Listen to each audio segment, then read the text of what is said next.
Stereo isomerism অর্থাৎ ত্রিমাত্রিক সমবায়বতার geometrical isomerism বা জ্যামিতিক সমবায়বতার ওপর আমাদের ক্লাস চলছে।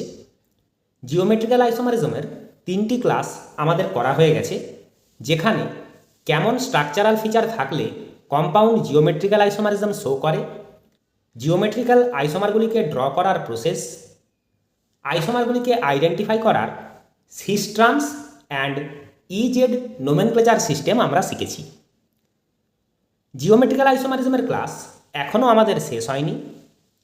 আজকের ক্লাস শুরু হচ্ছে একটা কোয়েশ্চেন দিয়ে। এই কোয়েশ্চেনটি করার উদ্দেশ্য, যখন কোনো একটি ডাইন বা ট্রাইন বা কোনো পলিইন প্রেজেন্ট থাকে, তখন সেখানে more than one double bond থাকায় সেই ডাবল বন্ডগুলির কনফিগারেশন আমরা কিভাবে স্পেসিফাই করি অ্যান্ড তাদের আইইউপিএসি নাম কিভাবে আমরা লিখি সেটা শেখা। Write the IUPAC name of the following alkyne specifying EZ configuration. আমাদের একটি অ্যালকিন দেওয়া আছে যেখানে 2টি ডাবল বন্ড প্রেজেন্ট। আমাদেরকে এই কম্পাউন্ডের কমপ্লিট আইইউপিএসি নাম লিখতে হবে। প্রথমে আমরা ডাবল বন্ডগুলির কনফিগারেশন দেখে নিই। এই ডাবল বন্ডে যে 2টি কার্বন ডাবল বন্ড ফর্ম করেছে, এই কার্বনে directly bonded atom carbon and hydrogen. তাহলে কার্বনের অ্যাটমিক মাস হায়ার হওয়ায় এই গ্রুপ হায়ার প্রায়োরিটির অ্যান্ড হাইড্রোজেন লোয়ার প্রায়োরিটির। এই কার্বনে directly bonded atom hydrogen and this carbon. কার্বনের অ্যাটমিক মাস হায়ার হওয়ায় এই substituent higher priority and hydrogen lower priority. তাহলে ডাবল বন্ডের উল্টো উল্টো দিকে আমরা সিমিলার প্রায়োরিটির গ্রুপ দেখতে পাচ্ছি। সেই হিসাবে এই ডাবল বন্ডের কনফিগারেশন ই। এবার এই ডাবল বন্ডে এই কার্বনে directly bonded atom carbon and hydrogen, অর্থাৎ এই group higher priority, hydrogen lower priority.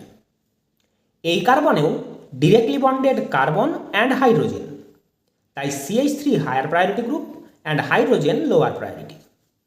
তাহলে এখানে ডাবল বন্ডের রেসপেক্টে সিমিলার প্রায়োরিটিকে আমরা ডাবল বন্ডের একই দিকে দেখতে পাচ্ছি। সেই হিসাবে এই কার্বনের কনফিগারেশন জেড।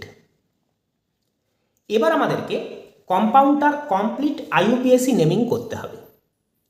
তাই সিম্পলি আমরা অ্যালকিনদের যে আইইউপিএসি নোমেনক্লেচারের প্রসেস জানি, সেই প্রসেস আমরা অ্যাপ্লাই করব। লংগেস্ট কার্বন চেনকে আমরা আইডেন্টিফাই করে নাম্বারিং করব। লংগেস্ট কার্বন চেন এই কার্বন চেনটা, যেখানে এদিক থেকে এলে 1 2 3, 3তে আমরা ডাবল বন্ডকে প্রেজেন্ট দেখছি। এদিক থেকে এলে 1 2, 2তেই আমরা ফার্স্ট ডাবল বন্ডটা পেয়ে যাচ্ছি। তাহলে যেহেতু এই দিক থেকে ডাবল বন্ডকে আমরা কাছে পাচ্ছি, তাই কার্বন চেনকে আমরা নাম্বারিং করব এই টার্মিনাল থেকে 1 2 3 4 5 6 অ্যান্ড 7। তাহলে 2 নাম্বার কার্বনে যে ডাবল বন্ড, তার কনফিগারেশন জেড। 4 নাম্বার কার্বনে যে ডাবল বন্ড, তার configuration E. Total carbon 7, so hepta. Double bond দুটো, তাই ডাই ইন। তাহলে কম্পাউন্ডটার নাম কি দাঁড়ালো? 2Z4E। টোটাল কার্বন 7 অ্যান্ড দুটো ডাবল বন্ড। এটা হয়ে গেল কম্পাউন্ডটার কমপ্লিট আইইউপিএসি নেমিং। এরপর আমরা কিছু নেমিং থেকে ফর্মুলা ড্র করা প্র্যাকটিস করব। সেটাও একটা কোয়েশ্চেনের ওপর দিয়ে আমরা শিখব। Write structural formula for each of the following compounds.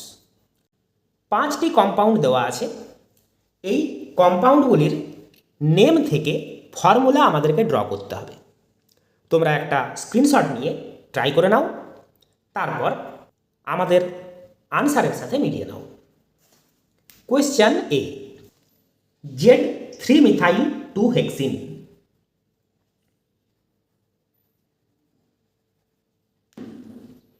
Carbon chain hex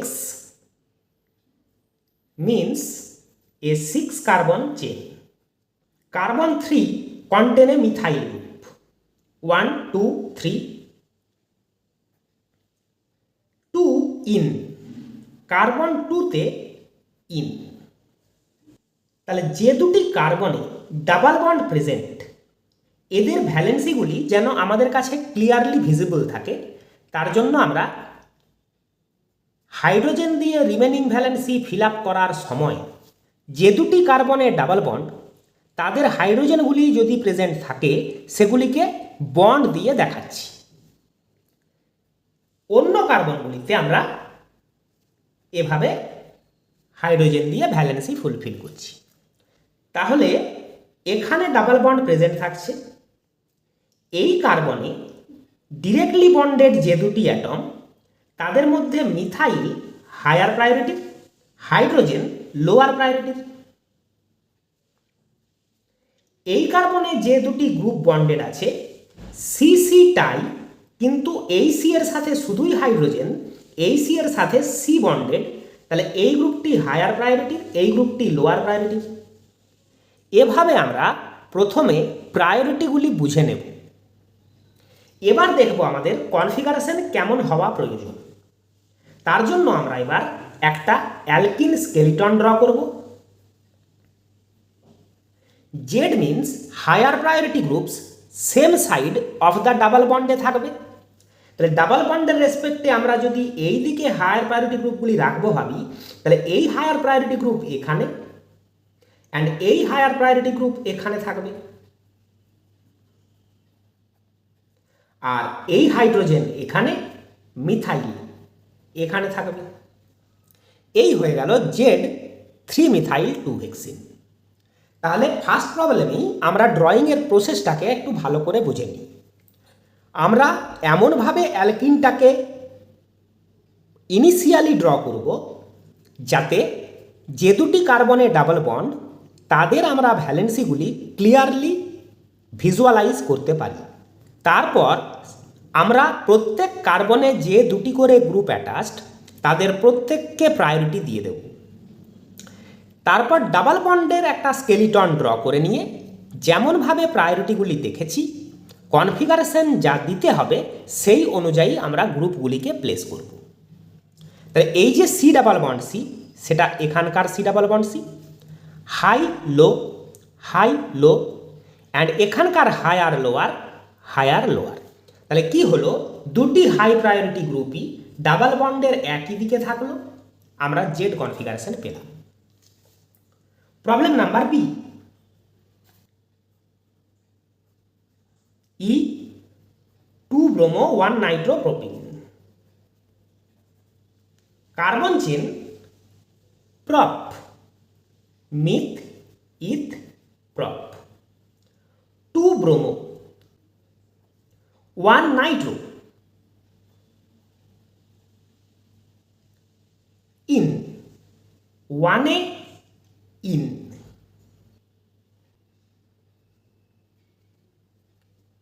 এই কার্বনে একটা ভ্যালেন্সি বাকি, সেটি হাইড্রোজেন, এখানে 3টে হাইড্রোজেন।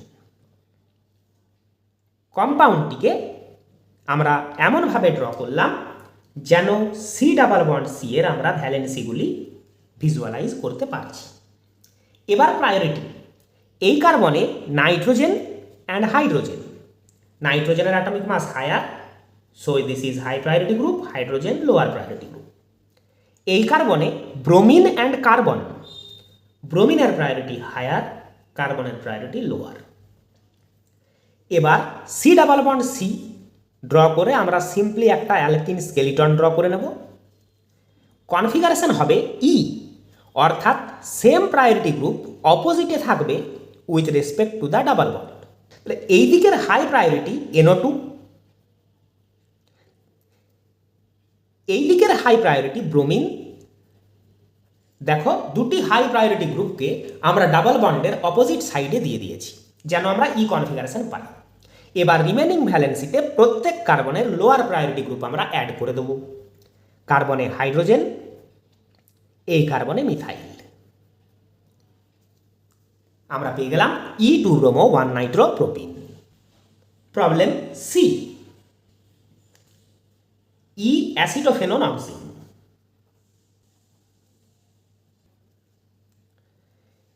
অক্সিম আমরা দেখেছি হাইড্রক্সিল অ্যামিন যখন কোনো কার্বনিল কম্পাউন্ডের সঙ্গে রিয়াক্ট করে তখন যে প্রোডাক্ট পাওয়া যায় সেটা। তাহলে হাইড্রক্সিল অ্যামিন অ্যান্ড অ্যাসিটোফেনন, এই কমন নেমটা আমাদের কাছে খুবই চেনা একটা কমন নেম। আমরা কিন্তু অ্যাসিটোফেননের ফর্মুলা মুখস্থ রাখি। This is acetophenone where a keto group is attached with CH3 and phenyl group. Dehydration reaction হবে, আমরা ওয়াটার এলিমিনেট করছি, রেজাল্ট C+N,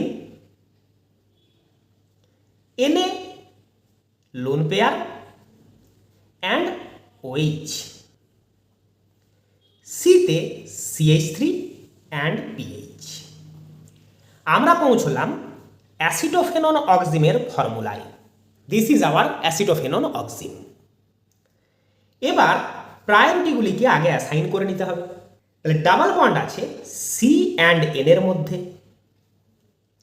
C এর যে দুটি valency, C directly bonded two single carbon, C directly bonded to phenyl ring, যেখানে আমরা replication method use করলে অনেকগুলি কার্বন পাই, সেই হিসাবে phenyl higher priority group, methyl lower priority group. নাইট্রোজেনে প্রেজেন্ট আছে OH and this lone pair. Lone পেয়ারের priority lowest, hence OH is higher priority group. এর পরের কাজ C+N, কার্বনের দুটি ভ্যালেন্সি, হাইড্রোজেনের লোন পেয়ার অ্যান্ড OH। এবার আমরা দেখছি কনফিগারেশন তৈরি করতে হবে E, অর্থাৎ হায়ার প্রায়োরিটি গ্রুপগুলি যেন ডাবল বন্ডের অপোজিটে থাকে।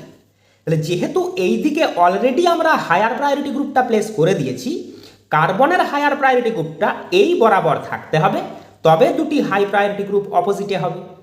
তাহলে কার্বনের হাই প্রায়োরিটি গ্রুপ ছিল ফিনাইল, আমরা OH এর উল্টো দিকে ফিনাইল অ্যাড করলাম, দুটি হাই প্রায়োরিটি গ্রুপ ডাবল বন্ডের অপোজিটে হয়ে গেল। তাহলে এই ভ্যালেন্সিতে থাকবে methyl.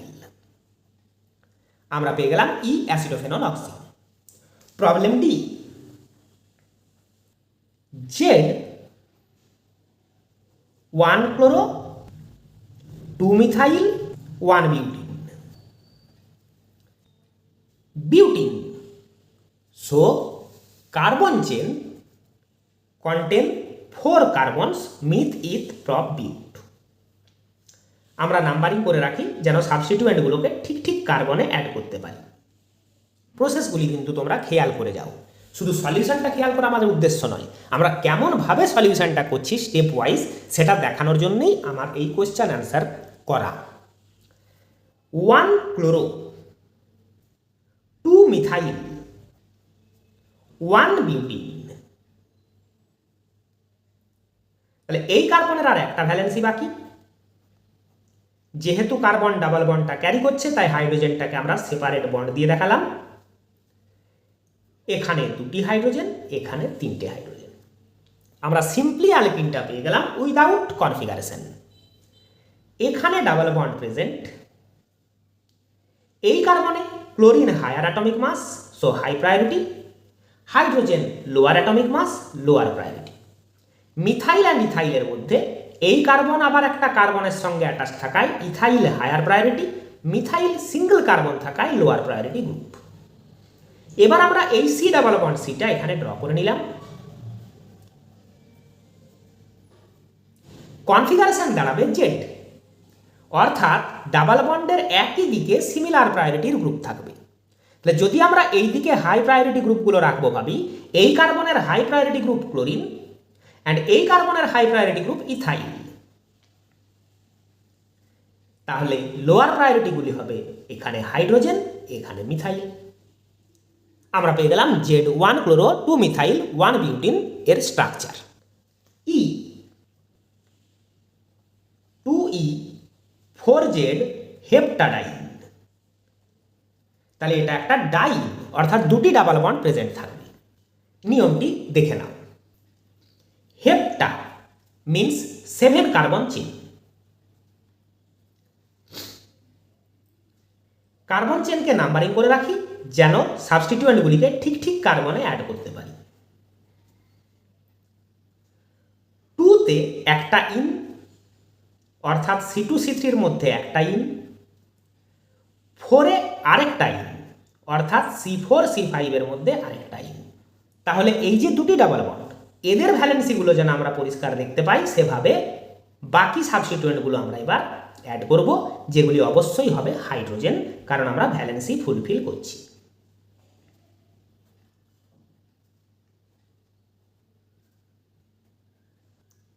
This is simply the alkene heptadiene 2,4-heptadiene without configuration. প্রথমে আমরা C2C3-তে যে ডাবল বন্ড, তার যে ভ্যালেন্সিগুলি আছে তাদেরকে প্রায়োরিটি দিয়ে দিই। C2-তে carbon and hydrogen, so this is higher priority group, this is lower priority group. C3-র সাথে কার্বন অ্যান্ড হাইড্রোজেন, দেখো C3-র সাথে এইদিকে কার্বন অ্যাটাচড, এইদিকে হাইড্রোজেন অ্যাটাচড, তাহলে এই যে গ্রুপটা সেটা higher priority group and hydrogen is lower priority group. তাহলে 2-তে কনফিগারেশন হবে ই। আমরা কি করছি, এই C2C3-র ডাবল বন্ডটা প্রথমে নিচ্ছি। তাহলে এখানে ই কনফিগারেশন মানে এই দুটি হাই প্রায়োরিটি গ্রুপ যেন উল্টো উল্টো দিকে থাকে। তাহলে CH3 যদি এখানে থাকে, তাহলে এই যে পুরো সাবস্টিটিউয়েন্টটা যেটা হাই প্রায়োরিটি গ্রুপ, সে থাকবে এই দিকে। তাহলে এই যে C4 তাকে আমরা এই দিকে দিতে বাধ্য, তাহলেই আমরা ই কনফিগারেশন পাবো কার্বন 2-তে। দেখে নাও, ওই কার্বনটাই কিন্তু C4। তাহলে কার্বন 2-তে ছিল আরেকটা সাবস্টিটিউয়েন্ট হাইড্রোজেন, কার্বন 3-তেও আরেকটা সাবস্টিটিউয়েন্ট ছিল হাইড্রোজেন। এইটুকু স্কেলিটন দিয়ে আমরা 2E কনফিগারেশনটা কনফার্ম করলাম। এবার C4C5 আমরা গ্রুপগুলির প্রায়োরিটি চেক করে নিই। C4 is attach to carbon and hydrogen. তাহলে যেহেতু এদিকে কার্বন, এই সাবস্টিটিউয়েন্টটা আরও একবার high priority for this double bonded carbon, this is lower priority. তাহলে হাই লো হয়ে গেল। এদিকে carbon higher priority, hydrogen lower priority. C4-কে আমাদেরকে করতে হবে জেড কনফিগারেশন। তাহলে আমরা ডাবল বন্ডটা প্লেস করে স্কেলিটনটা করে রাখি। এই হাই প্রায়োরিটিটা অলরেডি এদিকে প্রেজেন্ট, তাহলে এদিকের হাই প্রায়োরিটিটাকেও আমাকে এই দিকেই দিতে হবে, যাতে দুটি হাই প্রায়োরিটি ডাবল বন্ডের একই সাইডে থাকে। তাহলে হায়ার প্রায়োরিটি গ্রুপ এখানে এলো, বাকি দুটি লোয়ার প্রায়োরিটি এখানে হলো। তাহলে এটার কনফিগারেশন হলো জেড অ্যান্ড এটার কনফিগারেশন হয়ে গেল ই, যেমনটা আমাদের কাছে চাওয়া হয়েছিল। এইভাবে আমরা নেমিং থেকে স্ট্রাকচার ড্র করতে পারি। Next question, what will be the total number of cis trans isomers in case of polyenes? কোয়েশ্চেনটার আগে আমরা মানে বুঝি। আমরা জানি কোনো অ্যালকিনে যদি একটাই ডাবল বন্ড প্রেজেন্ট থাকে, এটা ধরে নিলাম আমাদের অ্যালকিন, সাবস্টিটিউয়েন্ট বসিয়ে দিলাম কিছু এই ধরনের। তাহলে একটাই যেহেতু ডাবল বন্ড আছে, আমরা বলি এখানে একটি সিস আর একটি ট্রান্স আইসোমার পাওয়া যাবে। যদি সিস ট্রান্স নোমেনক্লেচার অ্যাপ্লিকেবল না হচ্ছে, তাহলে আমরা বলবো একটা ই অ্যান্ড একটা জেড আইসোমার পাওয়া যাবে। তাহলে একটি ডাবল বন্ড থাকলে আমরা দুটি আইসোমার পাই, যে দুটি ইচ আদারের জিওমেট্রিক্যাল আইসোমার। এখানে কোশ্চেন হচ্ছে, যদি অ্যালকিনটা পলিইন হয়, অর্থাৎ more than one double bond present থাকে অ্যালকিনে, তাহলে আমরা কতগুলি টোটাল সিস ট্রান্স বা ইজেড আইসোমার পাব? এই হচ্ছে আমাদের কোশ্চেন। উদাহরণ হিসাবে একটা ডাইইন নিয়ে নিই।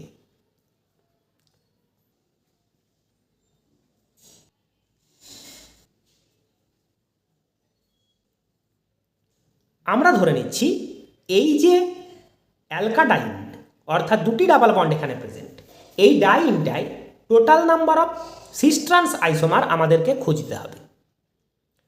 তাহলে এই যে দুটি ডাবল বন্ড, যাদেরকে আমরা মার্ক করলাম, সেই দুটি ডাবল বন্ডের একটা ডাবল বন্ডকে জেড রেখে আরেকটা ডাবল বন্ডকে আমরা একবার ই আরেকবার জেড নিতে পারি।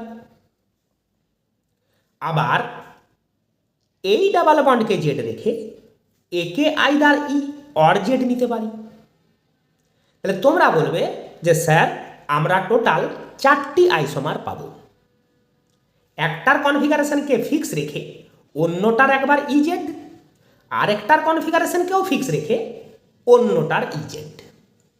এখানে আমাদেরকে মাথায় রাখতে হবে অ্যালকিনটা কিন্তু সিমেট্রিক্যাল অ্যালকিন, অর্থাৎ এই বরাবর আমরা অ্যালকিনটাকে দুটো ইকুয়াল পার্টে ডিভাইড করতে পারছি। এই অবস্থায় আমরা টোটাল যে 4টে ধরনের আইসোমারের কথা ভাবছি, আমরা এক কাজ করি, প্রথমে আইসোমারগুলিকে লিখে নিই যে কি কি পসিবিলিটি আমরা পাই। এই ডাবল বন্ডটাকে ধরে নিলাম জেড, তাহলে এই ডাবল বন্ড জেড হতে পারে। আবার একে জেড রেখেই এই ডাবল বন্ড ই কনফিগারেশনের হতে পারে। একে জেড ধরে দুটো কন্ডিশন হয়ে গেল। আবার একে ই ধরে এই ডাবল বন্ড জেড হতে পারে। একে ই রেখে এই ডাবল বন্ড ই হতে পারে। আমরা কিন্তু এই 4টে কন্ডিশনের কথা ভাবছি।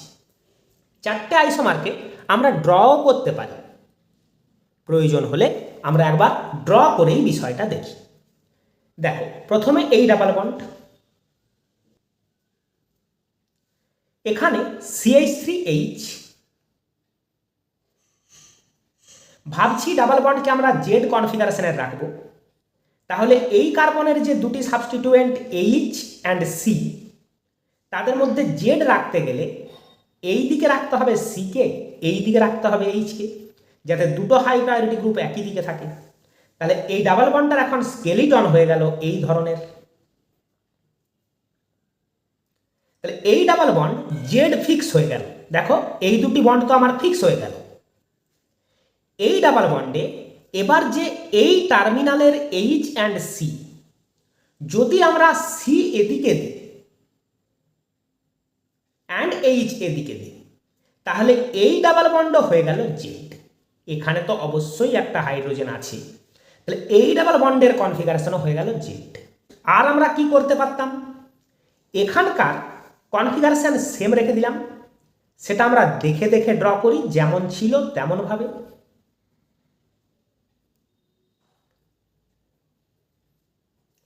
এখানে কনফিগারেশন আমরা ই করে দিতে পারি, অর্থাৎ মিথাইলকে এখানে দিয়ে হাইড্রোজেনকে এখানে।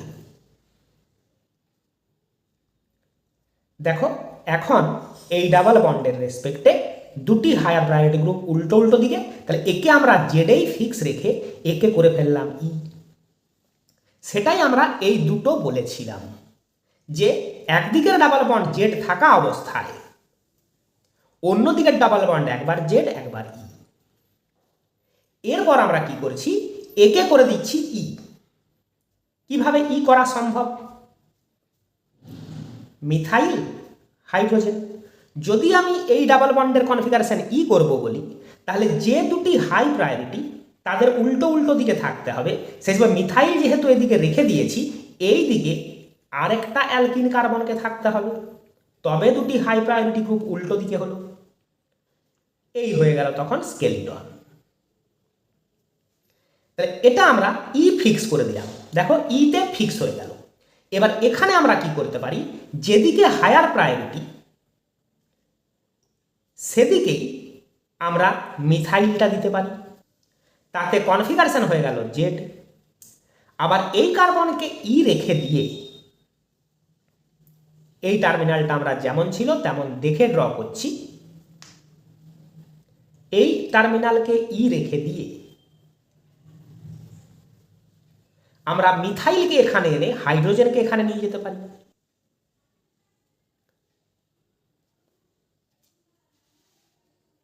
তখন এর কনফিগারেশন হয়ে গেল দুটো হায়ার প্রায়োরিটি গ্রুপ উল্টো দিকে থাকায় ই।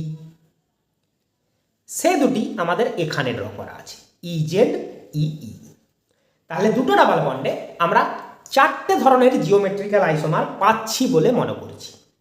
কিন্তু যেহেতু অ্যালকিনটা সিমেট্রিক্যাল, এই বন্ড বরাবর এই দুটো ইকুয়াল পার্ট পাওয়া যায়, তাই এই যে আমাদের Z E and E Z এরা আসলে হোমোমার হয়ে যায়।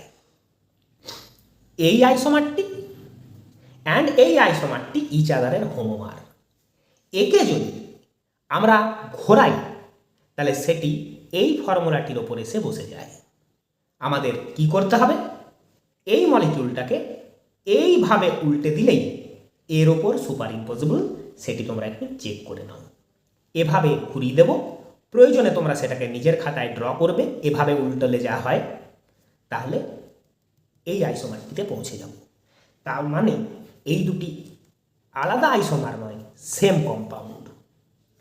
তাহলে আমরা টোটাল আইসোমার কটা পেলাম? 1। এদের দুজনের যে কোনো একটাকে নেব, সেটা হবে 2 অ্যান্ড 3। কিন্তু যদি অ্যালকিনটা সিমেট্রিক্যাল না হতো, আমরা এখানে একটু স্ট্রাকচারাল চেঞ্জ করে একে আনসিমেট্রিক্যাল অ্যালকিন করে দিই। ধরে নাও এই টার্মিনালটা ইথাইল গ্রুপ, তাহলে এদিকটা মিথাইল এদিকটা ইথাইল যেই না হয়ে গেল, এই দুটো টার্মিনাল যখনই ডিফারেন্ট হয়ে গেল, আর এই প্লেন অফ সিমেট্রিটা আমরা পাস করাতে পারবো না। তখন কিন্তু এই দুটো আইসোমার আর সেম হবে না, তখন ওরা ডিফারেন্ট আইসোমার হয়েই থাকবে। আমি টার্মিনালগুলিকে আর ইথাইল বললাম না, শুধু আন্ডারলাইন করে দিলাম যে এই মিথাইলগুলি তখন সব ইথাইল হয়ে যাবে। সে অবস্থায় আমরা যেহেতু Z E and E Z same compound হবে না, দুটো সেপারেট আইসোমারই হবে, আমরা টোটাল আইসোমার পাবো 1 2 3 4। তাহলে এটুকু আমরা পরিষ্কার বুঝতে পারছি যে শুধুমাত্র ডাবল বন্ডের টোটাল নাম্বার দেখে প্রত্যেক ডাবল বন্ডের জন্য দুটি করে আইসোমার ভেবে নিলেই কিন্তু আমরা সঠিক ক্যালকুলেশনে সবসময় পৌঁছাবো না। অ্যালকিন সিমেট্রিক না অ্যাসিমেট্রিক, তেমনইভাবে ডাবল বন্ডের নাম্বারটা ইভেন না অড, এই সব কিছুর ওপর ডিপেন্ড করবে total number of cis trans isomer বা ইজেড আইসোমার কতগুলো হবে। আমরা তাই কিছু ফর্মুলা তৈরি করে রেখেছি, যেগুলো রেডিমেড ফর্মুলা। তার মাধ্যমে কোনো একটা পলিইনে টোটাল জিওমেট্রিক্যাল আইসোমারের সংখ্যাটা ক্যালকুলেট করতে পারি। সেটা আমরা একবার দেখে নিই। প্রথমেই আমরা চেক করব অ্যালকিন সিমেট্রিক্যাল না আনসিমেট্রিক্যাল। তাই আমরা ফার্স্ট কন্ডিশন নিচ্ছি আনসিমেট্রিক্যাল অ্যালকিন।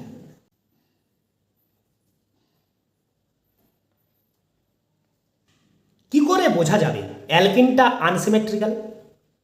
অ্যালকিনের দুটো টার্মিনাল সেম হবে না, দুটো টার্মিনালের যে সাবস্টিটিউয়েন্ট থাকবে তারা সেম হবে না, অর্থাৎ তারা এই রকমের একটা ফর্মুলা মানবে।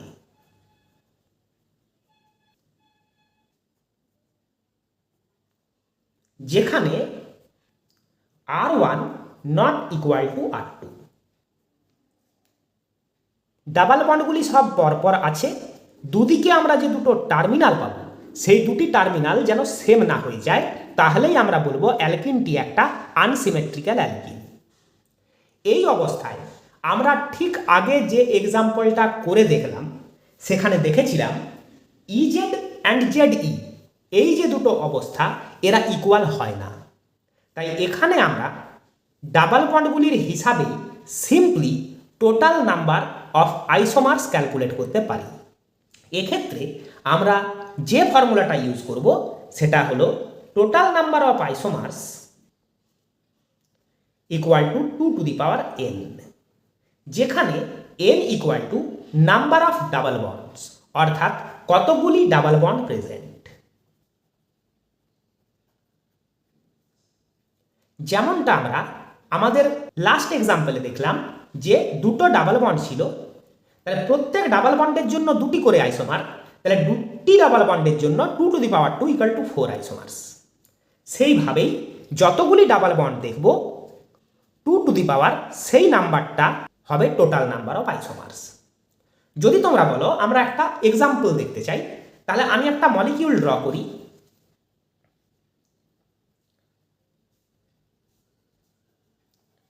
ধরে নিচ্ছি এই মলিকুলে total number of geometrical isomer আমাকে ক্যালকুলেট করতে হবে। আমি প্রথমেই দেখব দুটো টার্মিনাল সেম অর ডিফারেন্ট। যেহেতু দুটি টার্মিনাল ডিফারেন্ট দেখছি, তাই এটি একটি আনসিমেট্রিক্যাল অ্যালকিন।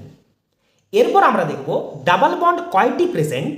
অবশ্যই সেই ডাবল বন্ডগুলো যারা জিওমেট্রিক্যাল আইসোমারিজম শো করতে পারে। এমন যেন কোনো ডাবল বন্ড না থাকে অবশ্যই টার্মিনালের যার দুটি ভ্যালেন্সি সেম। সাধারণভাবে সেই ধরনের প্রবলেম দেওয়াও হয় না। এখানে আমরা দেখছি তিনটি ডাবল বন্ডই জিওমেট্রিক্যাল আইসোমারিজম শো করতে পারে। তাহলে এখানে total number of double bonds equal to 3। আমরা বলবো এখানে টোটাল আইসোমার হবে 2 to the power number of double bonds equal to 8। এইভাবে আনসিমেট্রিক্যাল অ্যালকিনে total number of isomers calculate করার যে ফর্মুলা সেটা হলো 2 টু দি পাওয়ার n। আর আনসিমেট্রিক্যাল অ্যালকিন চেনার উপায় হলো দুটি টার্মিনাল যেন ইকুয়াল না হয়, যেমন আমরা এই এক্সাম্পলে দেখলাম। এরপরে আমরা আসবো condition two symmetrical অ্যালকিনস।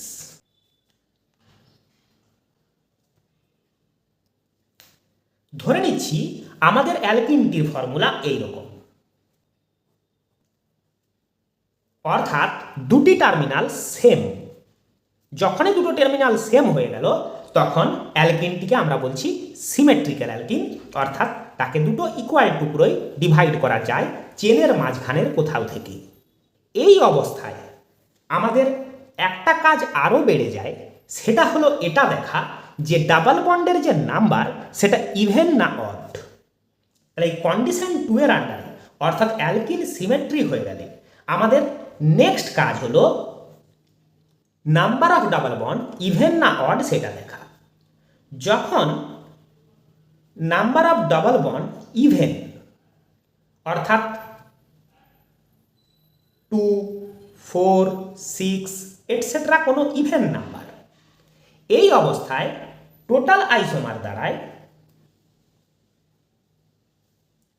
2 to the power n-1 plus 2 to the power n/2 -1। এই ফর্মুলা। তোমরা বলবে ফর্মুলাটা তো বেশ সিম্পল ছিল আগে, এখন হঠাৎ এরকম জটিল হয়ে গেল কেন? কারণ আমরা আগেই ওই এক্সাম্পলটিতে দেখে এসেছি। সেই কারণেই আমরা এক্সাম্পলটা করেছি যে যখনই দুটি টার্মিনাল সেম হয়ে যায়, অ্যালকিন সিমেট্রিক হয়ে যায়, তাহলে আমরা প্রত্যেকটি ডাবল বন্ডের জন্য যে দুটি করে আইসোমার ধরি তাদের সবগুলোই অ্যাকচুয়ালি আইসোমার হয় না, তাদের মধ্যে কয়েকটি হোমোমার হয়ে যায়, অর্থাৎ তারা ইচ আদারের সুপার ইম্পসিবল হয়ে বসে থাকে। তাই টোটাল নাম্বার অফ আইসোমারটা চেঞ্জ হয়ে যায়। অ্যান্ড যখন n ইভেন, তখন আমরা এই ফর্মুলাটিকে মনে রাখি সহজে total number of isomer calculate করতে পারার জন্য। আমরা একটা এক্সাম্পল করে ফর্মুলাটিকে ডাইজেস্ট করার চেষ্টা করি। ধরে নিচ্ছি অ্যালকিনটার ফর্মুলা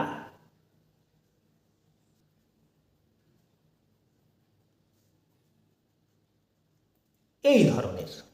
তাহলে জিওমেট্রিক্যাল আইসোমারিজম দেখাতে সক্ষম এমন ডাবল বন্ড আমরা দেখতে পাচ্ছি 1, 2, 3 অ্যান্ড 4।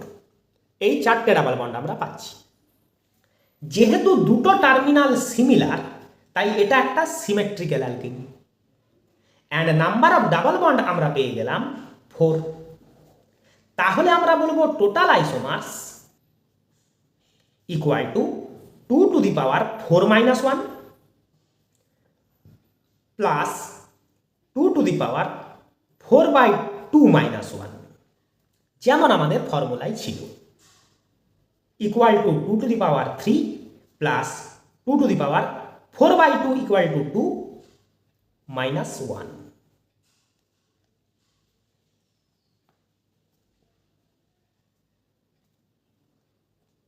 টোটাল আইসোমার হয়ে গেল 10। তাহলে সিমেট্রিক্যাল অ্যালকিন হলে আমাদের পরিশ্রম বেড়ে যায়, দেখতে হয় total number of double bond even না অড। যদি total number of double bond even পাই, তাহলে এই ফর্মুলা আমরা অ্যাপ্লাই করে total number of geometrical isomers calculate করতে পারি। আর যখন n হয়ে যায় অড, দ্যাট ইজ 3, 5, 7 এটসেট্রা। এরকম অড নাম্বারে যখন ডাবল বন্ড প্রেজেন্ট থাকে তখন আমরা টোটাল আইসোমার্স যে ফর্মুলা দিয়ে পাই 2 টু দি পাওয়ার n-1 যেমনটা এখানেও ছিল plus 2 to the power n+1/2 -1। এই যে জায়গাটা ছিল এখানে n এর সাথে একটা +1 অ্যাড হলো। তোমরা চেঞ্জ কি এসেছে সেটা দেখে নিও, তাহলে ফর্মুলাগুলিকে মনে রাখা তোমাদের পক্ষে ইজি হবে। এক্সাম্পল করা যাক। ধরে নিই একটা অ্যালকিন,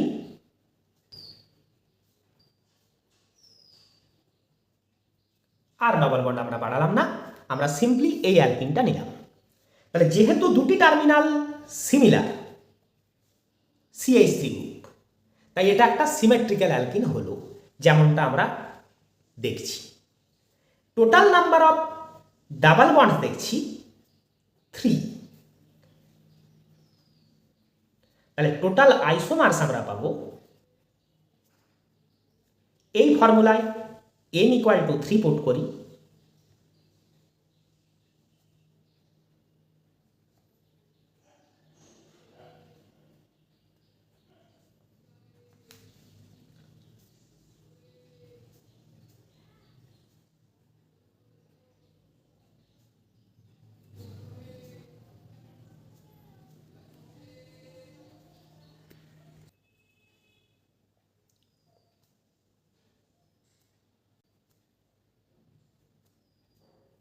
টোটাল আইসোমার হয়ে গেল 6 when number of double bonds = 3।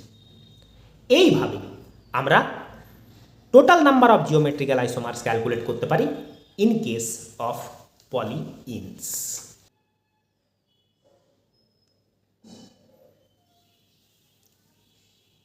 তোমরা পুরো বিষয়টা আরও একবার দেখে নাও, প্রয়োজন হলে স্ক্রিনশট নিয়ে রেখে ফর্মুলা নিজের কপিতে নোট করে নিতে পারো।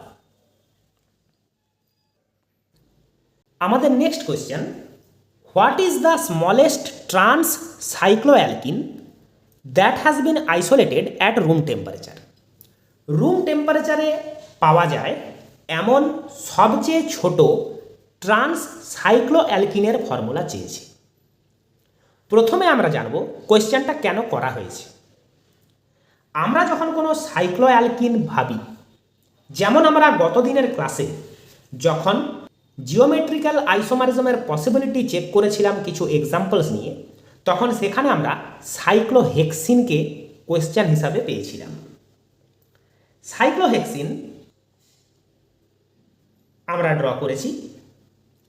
দেখো, ডাবল বন্ডের রেসপেক্টে এই রিং বন্ড অ্যান্ড এই রিং বন্ড, এই যে দুটি CC বন্ড, এরা দুটি সাবস্টিটিউয়েন্ট অ্যান্ড দিস হাইড্রোজেন্স আর 2 সাবস্টিটিউয়েন্টস।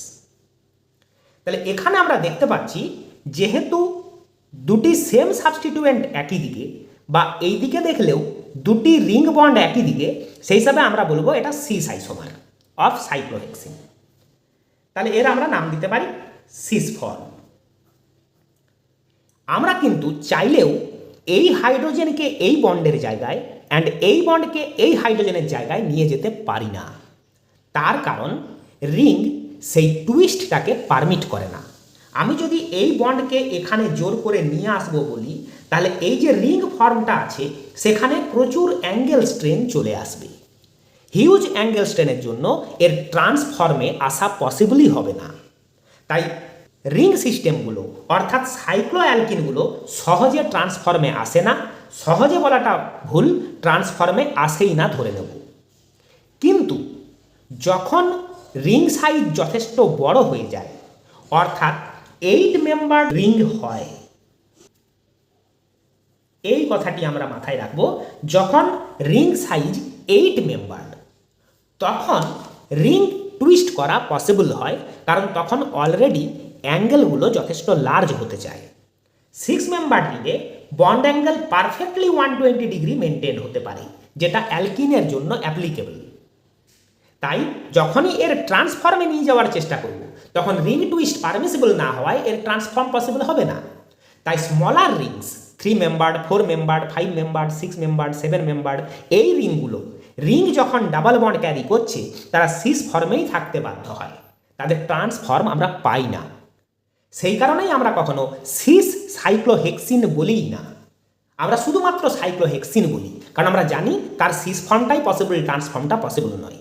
কিন্তু যখন রিংয়ে মেম্বার বেড়ে 8 মেম্বার রিং হয়ে যায় তখন অলরেডি অ্যাঙ্গেলটা অনেকটা এক্সপান্ড হওয়ার পসিবিলিটি চলে আসায় আমরা যখন তার একটা সিস ফর্ম ভাবি, রিং টুইস্ট করে আমরা তাকে তার ট্রান্সফর্মেও নিয়ে আসতে পারি, যেটাকে ড্র করা একটু টাফ, চেষ্টা একটা করা যেতে পারে।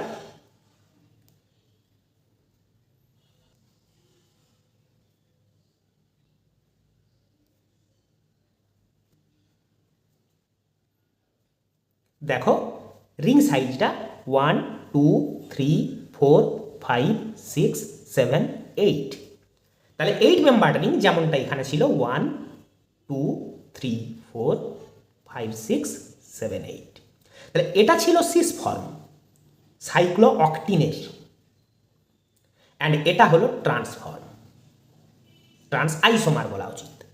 তাই কোশ্চেনটা করার উদ্দেশ্য হলো স্মলার রিংয়ে, অর্থাৎ যতক্ষণ রিংয়ে কার্বন নাম্বার 7 পর্যন্ত থাকছে তখনও পর্যন্ত আমরা স্টেবল ট্রান্স আইসোমার পাই না, কিন্তু যখন 8 মেম্বার্ড রিং হয়ে যায় অর্থাৎ cyclo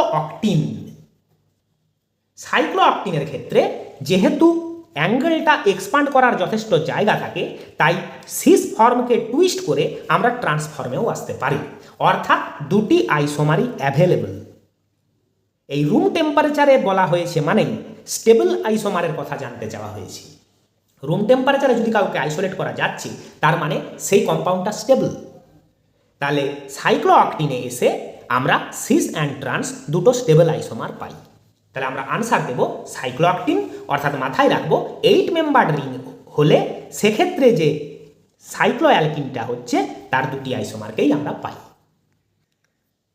next question, all geometrical isomers are diastereomers, justify the statement. এটা কিন্তু একটা খুবই ইম্পর্টেন্ট কোয়েশ্চেন, কারণ এখানে আমরা এমন একটা টার্ম ইউজ হতে দেখছি যেটা এর আগে শুনিনি, আমরা এই প্রথমবার তাকে জানছি স্টিরিওকেমিস্ট্রির আন্ডারে। টার্মটা হলো ডায়াস্টেরিওমার। আমরা সেরকম হলে এখানে আরও একবার লিখি। এখন কোয়েশ্চেন হলো ডায়াস্টেরিওমার কাদের বলে? Two compounds having same molecular formula, same connectivity but not mirror image of each other are called ডায়াস্টেরিওমার্স।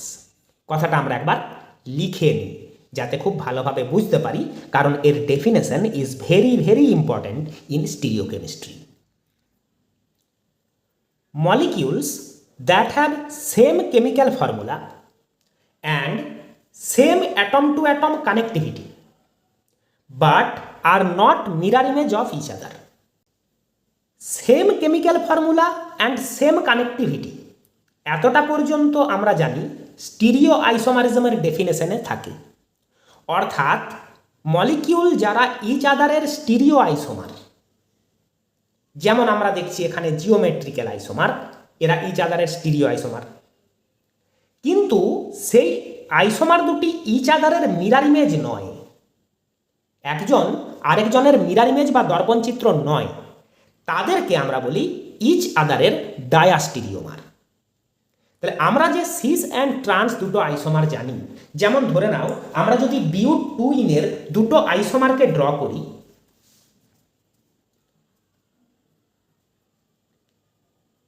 যখন দুটি CH3 একই দিকে তখন সিস আইসোমার, আর যখন দুটো CH3 উল্টো উল্টো দিকে তখন ট্রান্স আইসোমার। সিস ট্রান্সও ভাবতে পারি, ইজেডও ভাবতে পারি, যা খুশি, শুধু দুজন জিওমেট্রিক্যাল আইসোমারকে আমরা ড্র করেছি। তাহলে দেখো একই দিকে দুটো মিথাইল অ্যান্ড উল্টো উল্টো দিকে দুটো মিথাইল, মানে কম্পাউন্ড দুটি কখনোই ইচ আদারের মিরার ইমেজ হওয়া পসিবল নয়। তাহলে এদের রিলেশনটা কি? তাহলে যেহেতু এরা ইচ আদারের জিওমেট্রিক্যাল আইসোমার, অর্থাৎ molecular formula same, connectivity same, কিন্তু মিরার ইমেজ নয় ইচ আদারের, তখন আমরা তাদেরকে ডায়াস্টেরিওমার বলি। তাহলে ডায়াস্টেরিওমারের যা ডেফিনেশন, যেহেতু জিওমেট্রিক্যাল আইসোমাররা সেটা মানছে, তাই সব ক্ষেত্রেই জিওমেট্রিক্যাল আইসোমারগুলি ইচ আদারের ডায়াস্টেরিওমার। এটি মনে রেখো। আমরা এর পরে যখন অপটিক্যাল আইসোমারিজম পড়ব, তখন সেখানেও ডায়াস্টেরিওমার পাব, কারণ তারাও তো স্টিরিও আইসোমারই হবে। অপটিক্যাল আইসোমারিজম তো স্টিরিও আইসোমারিজমেরই পার্ট। তাহলে সেখানেও আমরা এমন মলিকুলগুলো পাবো যাদের কানেক্টিভিটি সেম হবে, কিন্তু তারা ইচ আদারের মিরার ইমেজ হবে না। এই ডেফিনেশনটিকে আমরা ডায়াস্টেরিওমারের ডেফিনেশন হিসাবে মনে রাখবো। যতদিন স্টিরিওকেমিস্ট্রির ডিসকাশন চলবে, আমরা মাঝে মাঝেই ডায়াস্টেরিওমারিক পেয়ার দেখতে পাবো। Compare the relative stabilities of cis and trans isomer. Cis and trans আইসোমারগুলির মধ্যে কোনটা বেশি স্টেবল হয়, অর্থাৎ লোয়ার এনার্জির হয়। যেহেতু একটা জেনারেলাইজড কোশ্চেন, কোনো অ্যালকিনকে স্পেসিফাই করা হয়নি, তাই আমরা এখানে যা আনসার বলবো সেটা ইউজুয়াল সিচুয়েশন হবে। ইউজুয়াল সিচুয়েশনে সিস অ্যান্ড ট্রান্স আইসোমারের মধ্যে কোনটা বেশি স্টেবল অর্থাৎ লোয়ার এনার্জির হয় সেটা আমরা দেখব। তাহলে আমরা এক্সাম্পল এখানেই দেখতে পাচ্ছি, তাই আমরা নতুন করে এক্সাম্পল ড্র করছি না। বিউটুইনের এটা সিস আইসোমার, এটা ট্রান্স আইসোমার। সিস আইসোমারে যেহেতু দুটি গ্রুপ একই দিকে থাকে, দুটি লার্জ গ্রুপের একই দিকে প্রেজেন্স থাকে, তাই দুটি গ্রুপের মধ্যে স্টেরিক রিপালশন কাজ করে। এই স্টেরিক রিপালশনটা ট্রান্স আইসোমারটায় থাকে না, কারণ লার্জ গ্রুপগুলি অপোজিটে থাকে। অর্থাৎ আমরা যদি সিস অ্যান্ড ট্রান্স অ্যালকিনের দুটো জেনারেল স্কেলিটন ড্র করি, দুটো ইমেজ ড্র করি ধরো, তাহলে যেটা সিস অ্যালকিন হবে সেখানে লার্জ গ্রুপগুলি অর্থাৎ কার্বন চেনগুলি একই দিকে থাকবে। মোটামুটিভাবে এটাকে আমরা বলছি সিস। আর যেটা ট্রান্স আইসোমার হবে সেখানে carbon chains, that means larger substituents, each আদারের অপোজিটে থাকবে। আমরা একটা ইমেজ হিসাবে জিনিসটা বুঝছি। তাহলে সিস আইসোমারে বেশিরভাগ অ্যালকিনেই আমাদের স্টেরিক ক্রাউডিং অর্থাৎ জায়গাজনিত সমস্যা, স্পেসে তাদের মধ্যে যে ঠেলাঠেলি সেটা থাকবে, যেটা ট্রান্স আইসোমারে থাকবে না। সেই কারণেই আমরা বলি trans isomer is usually more stable than the cis isomer. এই হলো স্টেবিলিটির order. Trans isomer is more stable, that is of lower energy than the cis isomer. এটা একটা ইউজুয়াল কেস। কিন্তু ইন্ট্রামলিকুলার হাইড্রোজেন বন্ডিং বা আরও কিছু সিচুয়েশনস আসে যেটা স্ট্রাকচারাল ফিচারের উপর ডিপেন্ড করে, কোন ধরনের ফাংশনাল গ্রুপ প্রেজেন্ট আছে তার উপর ডিপেন্ড করে। ওই সকল সিচুয়েশনে কিন্তু ট্রান্স আইসোমারের চেয়ে সিস আইসোমার স্টেবল হয়ে যেতেই পারে। আমরা শুধু এখানে ইন জেনারেল একটা কেস ডিসকাস করলাম। এখান থেকেই তাহলে আরেকটা কোয়েশ্চেন তৈরি করা যায় যে cis alkene and trans alkene এদের মধ্যে কার হিট অফ হাইড্রোজেনেশন হায়ার হবে। হিট অফ হাইড্রোজেনেশন মানে হলো আমরা যদি এখানে হাইড্রোজেন অ্যাড করে ডাবল বন্ডকে সিঙ্গেল বন্ডে কনভার্ট করি, অর্থাৎ কম্পাউন্ডটাকে স্যাচুরেটেড কম্পাউন্ড করে দিই, কোন ক্ষেত্রে বেশি হিট রিলিজ হবে, সিস অ্যালকিনে না ট্রান্স অ্যালকিনে। তাহলে অ্যালকিন যত আনস্টেবল হয়, এই যে স্টেরিক ক্রাউডিং, যে কারণে সে আনস্টেবল, যে কারণে তার হায়ার এনার্জি, তাহলে ক্রাউডিং থেকে রিলিফ পাওয়ার উপায় হচ্ছে পাই বন্ডটাকে ব্রেক করা, যেন গ্রুপগুলো একই জায়গায় ফিক্সড না থাকে। বন্ডটা সিঙ্গেল বন্ড হয়ে গেলে রোটেশন পসিবল হবে অ্যান্ড গ্রুপগুলো ইচ আদারের থেকে দূরে যেতে পারবে। সেই কারণে সিস অ্যালকিন যেহেতু লেস স্টেবল, তাই এর হিট অফ হাইড্রোজেনেশন হায়ার, যার মানে হলো এখানে সহজে হাইড্রোজেনেশন করা যায়। যত বেশি হিট রিলিজ হয় আমরা জানি প্রসেসটা তত ফেভারেবল হয়। ডেল এইচ যত নেগেটিভ হয় তত একটা প্রসেস স্পন্টিনিউয়াস হয়। তাহলে অ্যালকিন চায় পাই বন্ডটা না থাকুক। কোন অ্যালকিন চাই? সিস অ্যালকিন চাই। পাই বন্ডটা প্রেজেন্ট আছে বলেই বন্ড রোটেশন পসিবল হচ্ছে না। বন্ড রোটেশন পসিবল হচ্ছে না বলে স্টেরিক ক্রাউডিং থেকে রিলিফ পাওয়া যাচ্ছে না। যখনই আমরা এখানে হাইড্রোজেন অ্যাড করে দেবো ডাবল বন্ড সিঙ্গেল বন্ডে কনভার্ট হয়ে যাবে। সিগমা বন্ডে রোটেশনে কোনো অসুবিধে না থাকায় এই গ্রুপগুলো নিজেদের মধ্যে ডিস্টেন্স বাড়াতে পারবে বন্ড রোটেশন করে। তাই সিস অ্যালকিন ইজিলি হাইড্রোজেনেটেড হয়, অর্থাৎ বেশি হিট রিলিজ করে দেন দ্য ট্রান্স অ্যালকিন। তাহলে এখানে আমরা বলবো লোয়ার হিট অফ হাইড্রোজেনেশন। এরপর আসছে কোনো ধরো physical property, as for example dipole moment. Dipole moment usually কোন আইসোমারের বেশি হয়? তাহলে ডাইপোল মোমেন্ট ভাবতে গেলে তো ইলেকট্রোনেগেটিভ এলিমেন্ট থাকলে সুবিধা হয়। সেই হিসাবে আমরা এই দুটি অ্যালকিন নিয়ে ভাবি। Cis 1,2 dichloroethene and trans 1,2 dichloroethene. Dipole moment আমাদেরকে বলতে বলা হয়েছে ইউজুয়ালি কোন আইসোমারের বেশি হয়। তাহলে দেখো সিসিএল বন্ড মোমেন্ট এই বরাবর কাজ করছে, এই সিসিএল বন্ড মোমেন্টও এই বরাবর কাজ করছে, অর্থাৎ সিএল এর দিকে কাজ করছে। তাহলে রেজাল্ট্যান্ট মোমেন্ট আমরা যদি এই দুটোকে মনে মনে পিছনের দিকে বাড়িয়ে দিই দুটো ডাইপোলকে, তাহলে রেজাল্ট্যান্ট মোমেন্ট এই বরাবর কাজ করছে, যেটা একটা vector addition of this two dipoles. এই দুটি ডাইপোলের ভেক্টর অ্যাডিশন এই বরাবর কাজ করছে। এখানেও বন্ড মোমেন্ট ক্লোরিনের দিকে কাজ করছে, বন্ড মোমেন্ট ক্লোরিনের দিকে কাজ করছে।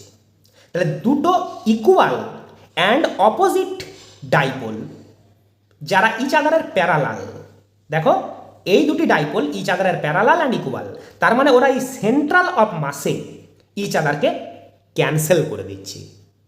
এখানে এই পার্টিকুলার কম্পাউন্ডটায় ডাইপোল মোমেন্ট হয়ে যাচ্ছে 0, কারণ দুটি প্যারালাল ইকুয়াল ফোর্স অপোজিট ডিরেকশনে কাজ করায় ইচ আদারকে ক্যান্সেল করছে।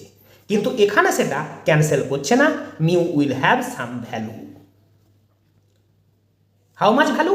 Vector addition of this two dipoles. তাহলে আমরা দেখতে পাচ্ছি সিস আইসোমারে দুটো ডাইপোল অ্যাড হয়, কিন্তু ট্রান্স আইসোমারে দুটো ডাইপোল উল্টো দিকে থাকায় তারা সাবস্ট্রাক্ট হয়। এখানে দুটো ডাইপোল সেম হয়ে গেল কারণ সাবস্টিটুয়েন্ট দুটো সেম, সে কারণেই ডাইপোল মোমেন্ট 0 হয়ে গেল। কিন্তু দুটি সাবস্টিটুয়েন্ট সেম না হলে কোনো একদিকের নেট মোমেন্ট বেশি হতো। তাহলে যেদিকের নেট মোমেন্টটাই বেশি হোক, অন্য মোমেন্টটা তাকে কিছুটা ক্যান্সেল করতো অ্যান্ড ডাইপোল মোমেন্ট কিছুটা কমে যেত। তাই ট্রান্স আইসোমারের ডাইপোল মোমেন্ট সবসময় লেসার হয় দেন সিস আইসোমার। তাহলে cis isomer has higher dipole moment value. কারণটা আরও একবার বলে দিই, যেহেতু দুটো ডাইপোলের দুটো ভেক্টরের অ্যাডিশন হয় সিস আইসোমারে, কিন্তু দুটো ভেক্টরের সাবট্রাকশন হয় ট্রান্স আইসোমারে, তাই এখানে ডাইপোল মোমেন্ট কিছুটা কমে যায়। আবার এই ধরনের কেস হলে, অর্থাৎ দুটো সেম সাবস্টিটুয়েন্ট হলে ডাইপোল মোমেন্ট 0 হয়ে যেতে পারে। আবার এই ডাইপোল মোমেন্ট ভ্যালুর জন্যই আমরা মেল্টিং পয়েন্ট বয়েলিং পয়েন্টেও ডিফারেন্স দেখতে পেয়ে যাব। আমরা জানি ডাইপোল মোমেন্ট যত বেশি হয় ইন্টারমলিকুলার অ্যাট্রাকটিভ ফোর্স তত বেশি হয়। তাহলে সিস আইসোমার যার ডাইপোল মোমেন্ট ভ্যালু আছে তার মলিকুলগুলোর মধ্যে ইন্টারমলিকুলার অ্যাট্রাকটিভ ফোর্স ভালো হবে। তাহলে এখানে আমরা বলবো stronger intermolecular attraction that's this isomer. আর ইন্টারমলিকুলার অ্যাট্রাকটিভ ফোর্স বেশি হলে মলিকুলগুলোকে সেপারেট করতে বেশি হিট দিতে হবে, অর্থাৎ সিস আইসোমারের বয়েলিং পয়েন্ট ইউজুয়ালি হায়ার হবে। আমরা এগুলোকে সেপারেট কোশ্চেন হিসাবে এই কারণেই ডিসকাস করছি না, কারণ আমাদের ক্লাস অলরেডি অনেকটা লেন্দি হয়ে গেছে, সময় কম, তাই আমরা কুইকলি বিষয়গুলোকে কাভার করছি। তোমরা এগুলোকে সেপারেট টপিক হিসাবে পার্ট হিসাবে নোট করতে পারো। আরও একবার রিজনটা বলে দিই, ডাইপোল মোমেন্ট ভ্যালু যদি বেশি হয় তাহলে মলিকুলটায় চার্জ সেপারেশন থাকছে বুঝতে পারছি, সেই হিসাবে অন্যান্য সিমিলার মলিকুলের সাথে তাদের অ্যাট্রাকটিভ ফোর্সটা ভালো হবে। যখনই ইন্টারমলিকুলার অ্যাট্রাকশন ভালো হবে মলিকুলগুলিকে সেপারেট করতে বেশি হিট এনার্জি দিতে হবে, অর্থাৎ বয়েলিং পয়েন্ট বেশি হবে then the trans isomer. Lower boiling point, BP means boiling point. এবার আসছি মেল্টিং পয়েন্ট। মেল্টিং পয়েন্টের ভাবনাটা একটু অন্য ধরনের, এটিকে একটু বিশেষভাবে খেয়াল করো। ট্রান্স আইসোমারে একটা সেন্টার অফ ইনভারশন প্রেজেন্ট থাকার চান্স থাকে। দেখো এখান থেকে আমরা একটা সেন্টার অফ ইনভারশন পাই, এদিকে সিএল, এইদিকেও সিএল, এদিকে হাইড্রোজেন, এদিকে হাইড্রোজেন। সেন্টার অফ ইনভারশন যদি আমাদের মনে না পড়ে আমাদেরকে পয়েন্ট অফ সিমেট্রির ক্লাসটি আরও একবার করে আসতে হবে। সেন্টার অফ ইনভারশন প্রেজেন্ট থাকায় এই trans isomer is more symmetric than the cis isomer. তাহলে trans isomer being more symmetric, ক্রিস্টালে ট্রান্স আইসোমার মলিকিউলগুলির প্যাকিং ভালো হয়। ক্রিস্টাল স্টেটে মলিকিউলগুলি বেশি কাছাকাছি একটা বেশি ক্লোজ প্যাকড অবস্থায় থাকতে পারে দেন দ্য সিস আইসোমার, যেখানে সেন্টার অফ ইনভারশনটা নেই বলে সিমেট্রিটা লোয়ার। তাহলে আমরা বলবো লেস সিমেট্রিক সিস আইসোমার। আরও একবার বলি, আমরা হয়তো একটু বেশি তাড়াহুড়ো করে ফেলছি। Trans isomer is more symmetric than the cis isomer. Trans isomer একটু বেশি প্রতিসম, তাই সলিড স্টেটে অর্থাৎ ক্রিস্টালে ট্রান্স আইসোমারগুলির মলিকুলগুলির প্যাকিং যথেষ্ট ভালো হয়। আর প্যাকিং যত ভালো হয় সেই ক্রিস্টালকে মেল্ট করাতে তত বেশি হিট লাগে। তাহলে better packing within the crystal lattice leads to higher melting point for trans isomers then the cis isomer. তাহলে ট্রান্স আইসোমারের মেল্টিং পয়েন্ট হাই। সিস আইসোমারের সিমেট্রিটা একটু কম, তাই সলিড স্টেটে ক্রিস্টাল ল্যাটিসে ওদের প্যাকিংটা তেমন এফিসিয়েন্ট নয়। প্যাকিং যত ইনএফিসিয়েন্ট, মলিকুলগুলোকে সেপারেট করা অর্থাৎ মেল্ট করা তত ইজি, সেই হিসাবে সিস আইসোমারের মেল্টিং পয়েন্ট রিলেটিভলি লোয়ার। এগুলো হলো কিছু ফিজিক্যাল প্রপার্টি যেগুলো সিস অ্যান্ড ট্রান্স আইসোমারের ক্ষেত্রে আলাদা হয়, যেগুলোকে আমরা একটু কুইক ডিসকাশন করলাম। জায়গাটা একটু অপরিচ্ছন্ন হয়ে গেল, প্রয়োজনে একটু পিছিয়ে গিয়ে তোমরা এই জায়গাটা আরও একবার দেখে এবং শুনে নিতে পারো, যেন সিস অ্যান্ড ট্রান্স আইসোমারের কম্প্যারিজনটা তোমাদের কাছে ক্লিয়ার থাকে। মোটামুটিভাবে আজ আমরা জিওমেট্রিক্যাল আইসোমারিজমের ক্লাসটি শেষ করে ফেললাম। নেক্সট ক্লাসে আমরা ডিসকাশন শুরু করব অপটিক্যাল আইসোমারিজমের। আজকের ক্লাস আমাদের এখানেই শেষ।